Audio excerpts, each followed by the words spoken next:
नमस्कार जय जगन्नाथ आम चैनल को आपण मानकु बहुत बहुत स्वागत। सांगमाने आजिर एही भिडियोरे आमे माने जानिबा जे पवित्र अक्षय तृतीया दिन आपण निज राशि अनुसारे केउ जिनिस आनिबा द्वारा आपणकर दुर्भाग्य सौभाग्य रे बदली जाई थाए। आपणकु अक्षय फल मध्य प्राप्ति होई थाए। माँ लक्ष्मींकर आशीर्वाद आपणकु प्राप्ति होई थाए। आपणकर सोई रहिथिबा भाग्य जाग्रत होई जाई थाए एवं आपणकु नवग्रहंकर शुभ फल मध्य प्राप्ति होई थाए। एहा व्यतीत पवित्र अक्षय तृतीया दिन आपण सुना चांदी बदलरे केउ सस्ता जिनिस घर को आनिबा द्वारा आपणकु सुना चांदी आनिबार फल प्राप्ति होई थाए। से विषय रे मध्य आजिर एही भिडियो रे आमे जानिबा। सेथिपाई भिडियोटी को स्किप न करी आपण शेष पर्यंत निश्चय देखंतु। तो सांग माने आमर हिंदू शास्त्र अनुसारे बैशाख मासर शुक्ल पक्ष तृतीया तिथि को अक्षय तृतीया भावरे आमे पालन करिथाउ। एही तिथिर दिनटी अत्यंत शुभ एवं विशेष होइथाए। एही दिन दान धर्म को अत्यंत पुण्य फल बोली माना जाइथाए। एही दिनटी कौनसी भी कार्यर आरंभ बा अनुकूल पाई सर्वश्रेष्ठ दिन होइथाए। एही अक्षय तृतीयार दिनटी को सर्वदा सिद्धि जोग कारक बोली माना जाइथाए। सांग माने अक्षय अर्थ हेउछि जाहार क्षय होए नाही बा ताहा केबे सरे नाही, ताहार समाप्ति होए नाही। एहा अनंत फलदायक होइथाए। एही दिन नूतन जानवाहन किनिबा, गृह प्रवेश करिबा, गृहर अनुकूल करिबा, सुना रूपा किनिबा, विवाह श्राद्ध इत्यादि कार्य करिबा, पवित्र नदी रे स्नान करिबा अत्यंत शुभदायक होइथाए। मान्यता रहिछि जे एही दिन प्रभु श्रीहरि विष्णुंकर षष्ठ अवतार भगवान परशुरामंकर जन्म होइथिला। एहा सहित शास्त्र रे उल्लेख अछि जे एही तिथिरे माँ गंगा एही अक्षय तृतीया दिन आमर धराधाम को पदर्पण करिथिले, स्वर्गरु धरित्री को ओल्हाई आसीथिले। एहा व्यतीत एही अक्षय तृतीया रे ही सत्य जुग, द्वापर जुग एवं त्रेता जुगर मध्य आरंभ होइथिला। एही दिनटी को सृष्टिर पालनकर्ता श्रीहरि विष्णु को समर्पित अटे। तो एही दिन प्रभु श्रीहरि विष्णुंकर यथाविधि विशेष रीति रे पूजार्चना करिबा बहुत शुभ फलदायी होइथाए। जीवन रे सुख शांति एवं समृद्धिर प्राप्ति होइथाए। एही शुभ दिनटी रे जदि आपण दान पुण्य करंती, पवित्र नदी रे स्नान करंती, पशु पक्षींकर सेवा करंती, असहाय व्यक्ति मानकर सेवा करंती, भोजन दान करंती, वस्त्र दान करंती, तो एहा द्वारा आपणकु अक्षय पुण्य फलर प्राप्ति होइथाए। एही पुण्य फल अनंत जुग पर्यंत आपणक साथी रे रहिथाए। एही दिन बद्रीनाथंकर द्वार मध्य खोली थाए एवं एही दिन वृंदावन रे बांक बिहारींकर पाद दर्शन पाई मध्य एही गोटिए दिन ही रखा जाइथाए। हिंदू शास्त्र रे एहा वर्णित अछि जे एही दिन आपण जे कौनसी भी कार्य करिवे ताहा आपणकु 100 गुणा अधिक फल प्रदान करिथाए। एही अक्षय तृतीयार पर्वटी को आमर ओडिसा रे बहुत आनंदर सहित पालन करा जाइथाए। एही दिन प्रभु श्री जगन्नाथंकर रथ काठ मध्य अनुकूल होइथाए एवं चासी भाई माने खेतरे पूजा पाठ करी भोग लगाई हातरे शस्य मुठा धरी बुणी थांती। एणु एहार नाम अक्षिमुठी मध्य कहा जाइथाए। तेणु एही दिन ओडिशार पुरपल्ली रे चासी मानंकर घरे खीरी पुरी पिठापଣା इत्यादि प्रस्तुत करी आनंद रे पर्वर पालन करा जाइथाए। तो एही शुभ दिन रे माँ लक्ष्मी को प्रसन्न करिबा पाई एवं जीवन रे सुख समृद्धि धन धान्य प्राप्ति करिबा पाई किछि उपायर मध्य पालन करा जाइथाए। जेउ उपाय को करिबा द्वारा माँ लक्ष्मींकर कृपा प्राप्ति करिबा ହେବା ସହିତ ଅକ୍ଷୟ ଧନର ମଧ୍ୟ ପ୍ରାପ୍ତି ହୋଇଥାଏ, ଯାହାଫଳରେ ଜୀବନର ସମସ୍ତ ଦୁଃଖ କଷ୍ଟ ଦରିଦ୍ରତା ଦୂର ହୋଇଯାଇଥାଏ। ଏହା ବ୍ୟତୀତ ଅଟକି ରହିଥିବା ସମସ୍ତ କାର୍ଯ୍ୟ ମଧ୍ୟ ସମ୍ପୂର୍ଣ୍ଣ ହୋଇଯାଇଥାଏ। ଅଟକି ରହିଥିବା ଟଙ୍କା ପଇସା ମଧ୍ୟ ପୁନର୍ବାର ମିଳିଯାଇଥାଏ। ଏହି ଅକ୍ଷୟ ତୃତୀୟା ଦିନ ଅକ୍ଷୟ ପୁଣ୍ୟର ପ୍ରାପ୍ତି କରିବା ପାଇଁ ଦୁଃଖୀ ଦରିଦ୍ର ବ୍ୟକ୍ତିମାନଙ୍କୁ, ଅସହାୟ ବ୍ୟକ୍ତିମାନଙ୍କୁ ଅଟା ଗହମ କ୍ଷୀରି କିମ୍ବା ବସ୍ତ୍ର ଦାନ କରିବା ଦ୍ୱାରା ଅକ୍ଷୟ ପୁଣ୍ୟ ଫଳର ପ୍ରାପ୍ତି ହୋଇଥାଏ। ଏହା ସହିତ ମା ଲକ୍ଷ୍ମୀଙ୍କର କୃପା ମଧ୍ୟ ପ୍ରାପ୍ତି ହୋଇଥାଏ। ଏହା ବ୍ୟତୀତ ଏହି ଦିନ ଯଦି ଆପଣ କିଛି ଜିନିଷ ଘରକୁ ଆଣନ୍ତି ତ ମା ଲକ୍ଷ୍ମୀ ଆପଣଙ୍କ ଉପରେ ଅତ୍ୟନ୍ତ ପ୍ରସନ୍ନ ହୋଇଥାନ୍ତି। ତ ଆସନ୍ତୁ ଜାଣିବା ଏହି ଦିନ ଆପଣ ନିଜ ରାଶି ଅନୁସାରେ ଗୃହକୁ କେଉଁ ଜିନିଷ ଆଣିବା ଦ୍ୱାରା ମା ଲକ୍ଷ୍ମୀ ଆପଣଙ୍କ ଉପରେ ଅତ୍ୟନ୍ତ ଖୁସି ହୋଇଥାନ୍ତି। ସେଥିପାଇଁ ଆପଣମାନେ ଭିଡ଼ିଓଟିକୁ ଶେଷ ପର୍ଯ୍ୟନ୍ତ ନିଶ୍ଚୟ ଦେଖନ୍ତୁ। ତ ସାଙ୍ଗମାନେ, ଯଦି ଆପଣଙ୍କର ମେଷ ରାଶି ଅଟେ ତ ଅକ୍ଷୟ ତୃତୀୟା ଦିନ ଆପଣ ଘରକୁ ମସୁର ଡାଲି କିଣିକି ଆଣନ୍ତୁ। ଏହାଦ୍ୱାରା ଆପଣଙ୍କ କୁଣ୍ଡଳୀରେ ସୂର୍ଯ୍ୟ ମଜବୁତ ହେବେ ଏବଂ ଆପଣଙ୍କୁ ପ୍ରତ୍ୟେକ କ୍ଷେତ୍ରରେ ସଫଳତା ମିଳିବ। ଦ୍ୱିତୀୟରେ, ବୃଷ ରାଶି, ଯାହାଙ୍କର ଇଷ୍ଟ ଦେବୀ ସ୍ୱୟଂ ମା ଲକ୍ଷ୍ମୀ ଅଟନ୍ତି, ତ ଆପଣ ଅକ୍ଷୟ ତୃତୀୟା ଦିନ ଚାଉଳ କିଣିକି ଆଣନ୍ତୁ। ଯଦି ଅକ୍ଷୟ ତୃତୀୟା ଦିନ ଆପଣ ଘରକୁ ଚାଉଳ କିଣିକି ଆଣନ୍ତି ତ ଆପଣଙ୍କୁ ମା ଲକ୍ଷ୍ମୀଙ୍କର ଅପାର କୃପା ପ୍ରାପ୍ତି ହେବ ଏବଂ ପୁରା ବର୍ଷ ଆପଣଙ୍କୁ ବିଭିନ୍ନ ଦିଗରୁ ଧନ ପ୍ରାପ୍ତି ହେବ। ତୃତୀୟରେ ହେଉଛି ମିଥୁନ ରାଶି, ଯାହାଙ୍କର ଇଷ୍ଟ ଦେବ ହେଉଛନ୍ତି ବୁଧ ଗ୍ରହ, ତ ଆପଣ ଏହି ପବିତ୍ର ଅକ୍ଷୟ ତୃତୀୟା ଦିନ ସବୁଜ ରଙ୍ଗର ମୁଗ କିଣିକି ଆଣନ୍ତୁ। ଏମିତିରେ ଆପଣ ଚାହିଁଲେ ଧନିଆ ମଧ୍ୟ କିଣିକି ଆଣିପାରିବେ ଏବଂ ଆପଣ ଚାହିଁଲେ ନୂଆ ବସ୍ତ୍ର ମଧ୍ୟ ଆପଣ ଏହି ଦିନ କିଣିକି ଆଣିପାରିବେ, କାରଣ ଅକ୍ଷୟ ତୃତୀୟାର ଦିନଟିକୁ ବହୁତ ହିଁ ଶୁଭ ମାନାଯାଇଥାଏ। ସେଥିପାଇଁ ଆପଣଙ୍କର ଯଦି ମିଥୁନ ରାଶି ଅଟେ ତ ଅକ୍ଷୟ ତୃତୀୟା ଦିନ ଆପଣ ସବୁଜ ରଙ୍ଗର ମୁଗ କିମ୍ବା ଧନିଆ କିମ୍ବା ନୂଆ ବସ୍ତ୍ର ନିଶ୍ଚିତ ଭାବରେ କିଣନ୍ତୁ। ତେବେ ଯଦି ଆପଣ ମୁଗ କିମ୍ବା ଧନିଆ ଆଣୁଛନ୍ତି ତ ଏହାକୁ ଆପଣ ଅକ୍ଷୟ ତୃତୀୟା ଦିନ ଖାଆନ୍ତୁ ନାହିଁ। ଏହାକୁ ଆପଣ ମା ଲକ୍ଷ୍ମୀଙ୍କ ନିକଟରେ ପୂଜା କରନ୍ତୁ। ତା ପରଦିନ ଆପଣ ଏହାକୁ ଖାଇପାରିବେ। ଚତୁର୍ଥରେ ହେଉଛି କର୍କଟ ରାଶି, ଆପଣଙ୍କର ରାଶିର ଅଧିପତି ହେଉଛନ୍ତି ଚନ୍ଦ୍ରମା, ତ ଏହି ଅକ୍ଷୟ ତୃତୀୟା ଦିନ ଆପଣ କ୍ଷୀର ନିଜ ଘରକୁ କିଣିକି ଆଣନ୍ତୁ କିମ୍ବା ଧଳା ରଙ୍ଗର କୌଣସି ମିଠା ମଧ୍ୟ ଆପଣ ଘରକୁ କିଣିକି ଆଣିପାରିବେ। ଆପଣ ଏହି ଦିନ ଚାଉଳ ମଧ୍ୟ କିଣିପାରିବେ। ତ ଆପଣ ଅକ୍ଷୟ ତୃତୀୟା ଦିନ କ୍ଷୀର ଜାତୀୟ ଜିନିଷ କିମ୍ବା ଚାଉଳ ନିଜ ଘରକୁ ନିଶ୍ଚିତ ଭାବରେ ନେଇକି ଆସନ୍ତୁ। ଏହାପରେ ହେଉଛି ସିଂହ ରାଶି, ସିଂହ ରାଶିର ରାଶିଧିପତି ହେଉଛନ୍ତି ସୂର୍ଯ୍ୟ, ତ ଆପଣ ଅକ୍ଷୟ ତୃତୀୟା ଦିନ ଲାଲ ରଙ୍ଗର ଫଳ କିଣନ୍ତୁ କିମ୍ବା ଆପଣ ତମ୍ବାର କୌଣସି ପାତ୍ର ମଧ୍ୟ ଏହି ଦିନ କିଣିପାରିବେ।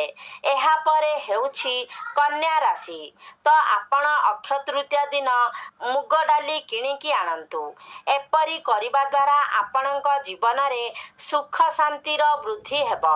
ତେବେ ଆପଣ ସବୁଜ ରଙ୍ଗର ମୁଗ କିଣିବେ ନାହିଁ, ଆପଣଙ୍କୁ ମୁଗ ଡାଲି କିଣିବାର ଅଛି, ଯାହାକି ହଳଦିଆ ରଙ୍ଗର ଅଟେ। ଏହାପରେ ହେଉଛି ତୁଳା ରାଶି, ତ ତୁଳା ରାଶିର ରାଶିଧିପତି ହେଉଛନ୍ତି ଶୁକ୍ର, ତ ଆପଣ ଅକ୍ଷୟ ତୃତୀୟା ଦିନ ଚିନି ଏବଂ ଚାଉଳ ଘରକୁ କିଣିକି ଆଣନ୍ତୁ। ଜ୍ୟୋତିଷ ଶାସ୍ତ୍ର ଅନୁସାରେ ଆପଣ ଯଦି ଅକ୍ଷୟ ତୃତୀୟା ଦିନ ଚାଉଳ ଏବଂ ଚିନି କିଣିକି ଆଣନ୍ତି ତ ଆପଣଙ୍କ ଗୃହରେ ସୁଖ ସମୃଦ୍ଧିର ବୃଦ୍ଧି ହେବ, କାରଣ ଆପଣଙ୍କ କୁଣ୍ଡଳୀରେ ଶୁକ୍ର ଗ୍ରହ ମଜବୁତ ହେବେ। ଏହାପରେ ହେଉଛି ବିଛା ରାଶି, ତ ଆପଣ ଅକ୍ଷୟ ତୃତୀୟା ଦିନ ଗୁଡ଼ ଏବଂ ପାଣି କିଣିକି ଆଣିପାରିବେ। ଆମର ଯେଉଁ ପାଣି ବଟଲ ଆସୁଛି ତାକୁ ଆପଣ କିଣିକି ଆଣିପାରିବେ ଏବଂ ଗୁଡ଼ ମଧ୍ୟ ଆପଣ ଆଣିବା ଉଚିତ। ଯେଉଁ ଗୁଡ଼ ଆଣିବେ ଆପଣ ତାକୁ ମା ଲକ୍ଷ୍ମୀଙ୍କ ନିକଟରେ ଭୋଗ କରିବେ। ତାପରେ ଏହାକୁ ଆପଣ ପ୍ରସାଦ ଭାବରେ ଗ୍ରହଣ କରିବେ। ଏହାପରେ ହେଉଛି ଧନୁ ରାଶି। ଧନୁ ରାଶିର ରାଶିଧିପତି ହେଉଛନ୍ତି ଦେବଗୁରୁ ବୃହସ୍ପତି। ତ ଆପଣ ଅକ୍ଷୟ ତୃତୀୟା ଦିନ ହଳଦିଆ ରଙ୍ଗର ବସ୍ତ୍ର କିମ୍ବା ପାଚିଲା କଦଳୀ କିଣିକି ଆଣନ୍ତୁ। ଯଦି ଆପଣ ଅକ୍ଷୟ ତୃତୀୟା ଦିନ ହଳଦିଆ ରଙ୍ଗର ବସ୍ତ୍ର କିମ୍ବା ପାଚିଲା କଦଳୀ ଯାହାକି ହଳଦିଆ ରଙ୍ଗର ହୋଇଥିବ ଆପଣ ଘରକୁ ଆଣନ୍ତି ତ ସାରା ବର୍ଷ ଆପଣଙ୍କ ଗୃହରେ ଧନ ଧାନ୍ୟ ଏବଂ ସୁଖ ସମୃଦ୍ଧିର ବୃଦ୍ଧି ହେବ। ଜୀବନରେ ଆପଣଙ୍କର ଯେଉଁ କଷ୍ଟ ଲାଗି ରହିଛି, ଆର୍ଥିକ ସମସ୍ୟା ହେଉ, ସନ୍ତାନକୁ ନେଇ ହେଉ, ସେ ସବୁ ଆପଣଙ୍କର ଦୂର ହୋଇଯିବ। ଏହାପରେ ହେଉଛି ମକର ରାଶି।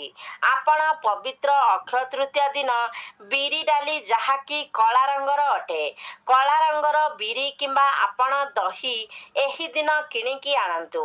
ସାଙ୍ଗମାନେ, ଆପଣ ଯଦି ଅକ୍ଷୟ ତୃତୀୟା ଦିନ ସୁନା କିଣି ପାରୁନାହାନ୍ତି ତ ରାଶି ଅନୁସାରେ ଯଦି ଆପଣ ଜିନିଷ କିଣୁଛନ୍ତି ତ ଆପଣଙ୍କୁ ତାହା ସୁନା କିଣିଲା ଭଳି ଫଳ ପ୍ରଦାନ କରିବ। ଏହାପରେ ହେଉଛି କୁମ୍ଭ ରାଶି। ତ କୁମ୍ଭ ରାଶିର ବ୍ୟକ୍ତିବିଶେଷ ମାନେ ପବିତ୍ର ଅକ୍ଷୟ ତୃତୀୟା ଦିନ ଆପଣ କଳା ରାଶି କିମ୍ବା ବସ୍ତ୍ର କିଣିକି ଆଣନ୍ତୁ। ତେବେ ବସ୍ତ୍ର ଆପଣ କୌଣସି ବି ରଙ୍ଗର କିଣିପାରିବେ, କିନ୍ତୁ କଳା ରାଶି ଆପଣଙ୍କୁ ଆଣିବାର ଅଛି। ଏହାପରେ ହେଉଛି ମୀନ ରାଶି। ତ ମୀନ ରାଶିର ବ୍ୟକ୍ତିବିଶେଷ ମାନେ ଅକ୍ଷୟ ତୃତୀୟା ଦିନ ହଳଦୀ ଏବଂ ଚଣା ଡାଲି କିଣିକି ଆଣନ୍ତୁ। ଚଣା ଡାଲି ଅର୍ଥାତ୍ ଆପଣ ବୁଟ ଡାଲି ଏହି ଦିନ କିଣିକି ଆଣିପାରିବେ, କାରଣ ଆପଣଙ୍କର ରାଶିଧିପତି ହେଉଛନ୍ତି ଦେବଗୁରୁ ବୃହସ୍ପତି।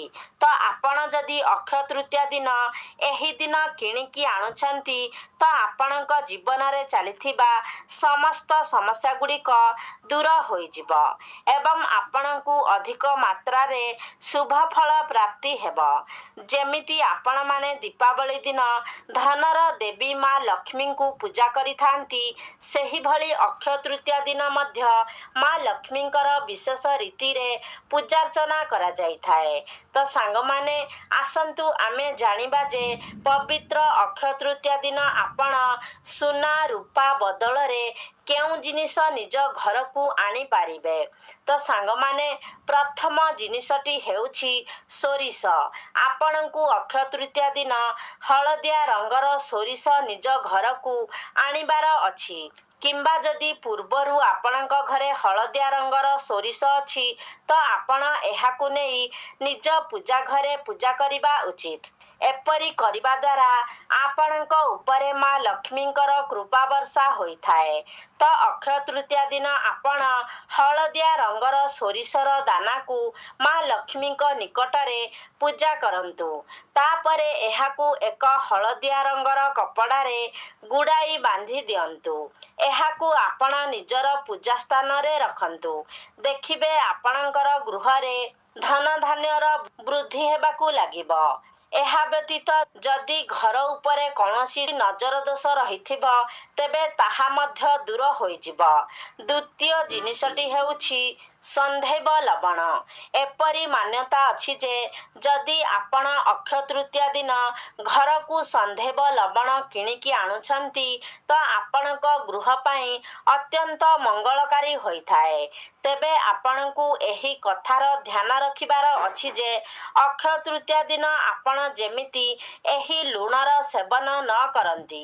ତୃତୀୟ ଜିନିଷଟି ହେଉଛି ତୁଳା, କପାର ତୁଳା।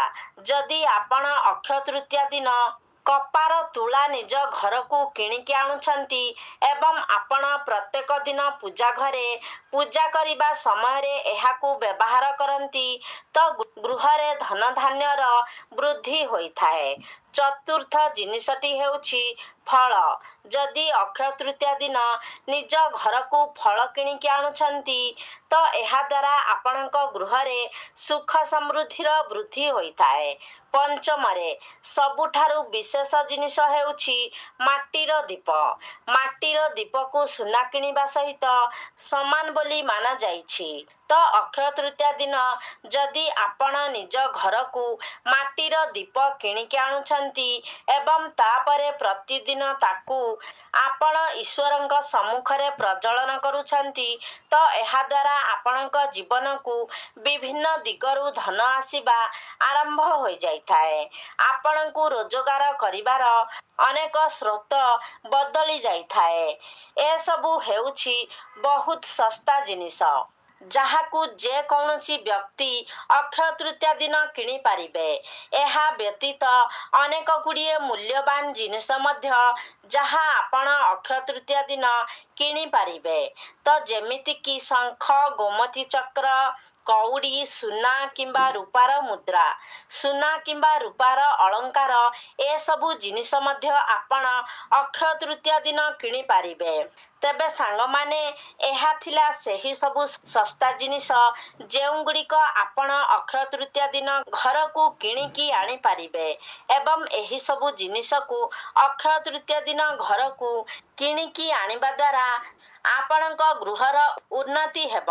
ତ ସାଙ୍ଗମାନେ, ଆଜିର ଏହି ଭିଡ଼ିଓରେ ଆପଣମାନେ ଜାଣିଲେ ଯେ ଅକ୍ଷୟ ତୃତୀୟା ଦିନ ଆପଣ କେଉଁ ଜିନିଷ କିଣିକି ଆଣିବେ ଏବଂ ଆପଣଙ୍କର ରାଶି ଆଧାରରେ ଆପଣ କେଉଁ ଜିନିଷ କିଣିବା ଦ୍ୱାରା ଅକ୍ଷୟ ତୃତୀୟାର 100 ଗୁଣା ଅଧିକ ଶୁଭ ଫଳ ଆପଣଙ୍କୁ ପ୍ରାପ୍ତି ହୋଇପାରିବ।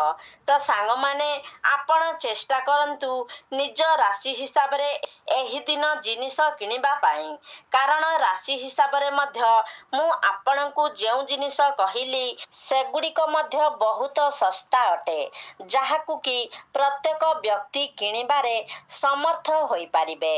ତେଣୁ ଅକ୍ଷୟ ତୃତୀୟା ଦିନ ଶୁଭ ମୁହୂର୍ତ୍ତରେ ଆପଣ ନିଶ୍ଚିତ ଭାବରେ ଏହି ଜିନିଷ ଗୁଡ଼ିକ ଘରକୁ କିଣିକି ଆଣନ୍ତୁ ଏବଂ ମା ଲକ୍ଷ୍ମୀଙ୍କ ନିକଟରେ ଏସବୁକୁ ପୂଜା କରନ୍ତୁ। ତା ପରଦିନ ଠାରୁ ଆପଣ ଏସବୁକୁ ବ୍ୟବହାର କରିପାରିବେ। ତେବେ ସାଙ୍ଗମାନେ, ଆଉ ଗୋଟିଏ କଥା, ଅକ୍ଷୟ ତୃତୀୟା ଦିନ ଆପଣ ଶ୍ରୀହରି ବିଷ୍ଣୁଙ୍କୁ ଚଣା ଭୋଗ ଲଗାନ୍ତୁ। ତାପରେ ସମ୍ପୂର୍ଣ୍ଣ ପରିବାର ସହିତ ଆପଣ ଏସବୁକୁ ଗ୍ରହଣ କରନ୍ତୁ। ଏପରି କରିବା ଦ୍ୱାରା ଆପଣଙ୍କୁ ପ୍ରଭୁ ଶ୍ରୀ ବିଷ୍ଣୁଙ୍କ ସହିତ ମା ଲକ୍ଷ୍ମୀଙ୍କର କୃପା ପ୍ରାପ୍ତି ହେବ, ଯାହାଫଳରେ ଆପଣଙ୍କ ଜୀବନରେ ଚାଲିଥିବା ଅନେକ ସମସ୍ୟା ଦୂର ହୋଇଯିବ, ଗୃହର ଉନ୍ନତି ହେବ, ଗୃହରେ ସୁଖ ସମୃଦ୍ଧିର ଆଗମନ ହେବ, ଧନ ଧାନ୍ୟରେ ବୃଦ୍ଧି ହେବ। ତେବେ ସାଙ୍ଗମାନେ, ଆଶା କରୁଛି ଆଜିର ଭିଡ଼ିଓଟି ଆପଣମାନଙ୍କୁ ନିଶ୍ଚିତ ଭାବରେ ଭଲ ଲାଗିଥିବ। ଯଦି ଭଲ ଲାଗିଛି ତାହେଲେ ଲାଇକ୍ କରନ୍ତୁ, ସେୟାର କରନ୍ତୁ। ଆମ ଚ୍ୟାନେଲକୁ ଯଦି ସବସ୍କ୍ରାଇବ୍ କରିନାହାନ୍ତି ତାହେଲେ ସବସ୍କ୍ରାଇବ୍ କରିଦିଅନ୍ତୁ ଏବଂ କମେଣ୍ଟ ବକ୍ସରେ ଭକ୍ତି ଓ ଶ୍ରଦ୍ଧାର ସହିତ ଜୟ ମା ଲକ୍ଷ୍ମୀ ନିଶ୍ଚୟ ଲେଖନ୍ତୁ।